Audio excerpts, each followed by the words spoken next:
CCTV has global coverage of the tensions in Vietnam and the South China Sea. Yin Hung will join us in just a moment from Beijing. He has reaction from the Foreign Ministry. But first, we begin with Nathan King here in Washington. And Nathan, the United States stepped into the fray actually on Thursday.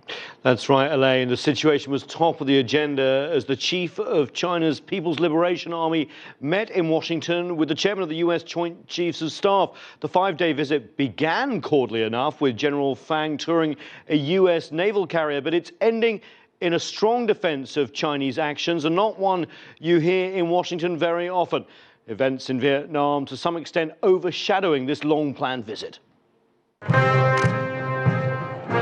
While this visit is aimed at strengthening understanding and trust between the U.S. and China's military, as events escalate in Vietnam, General Fang at the Pentagon put China's case to the U.S. and the world's media.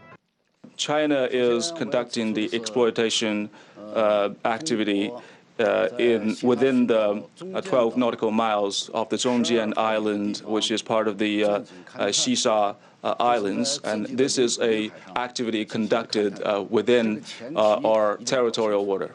The People's Liberation Army Chief of Staff also made the point that other nations have drilled wells in the South China Sea before, but China has not. He also argues that as the U.S. has rebalanced towards Asia, U.S. allies such as Japan and the Philippines have become emboldened. The fact is our neighboring countries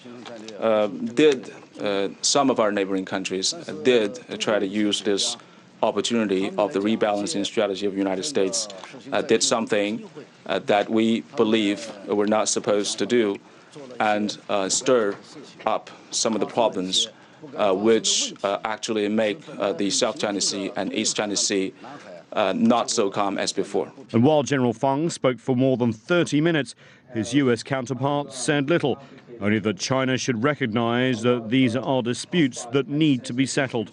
We talked about the fact that we have to acknowledge that there are disputes, territorial disputes, that are in play here. As the U.S. and Chinese military agreed this week to more joint training and the setup of a secure video conference line between the two, the U.S. has become involved in this week's tensions between China and Vietnam. The U.S. State Department has called China's action provocative and accuses Beijing of trying to change the status quo in the South China Sea. The U.S. does not have this formal defense relationship with Vietnam. And so it will be more difficult for the United States to do anything in that respect, though. But certainly more communication between the two will help. General Fang reiterated that the China-U.S. relationship will hold the key to peace and prosperity in the 21st century, but should be based on mutual respect.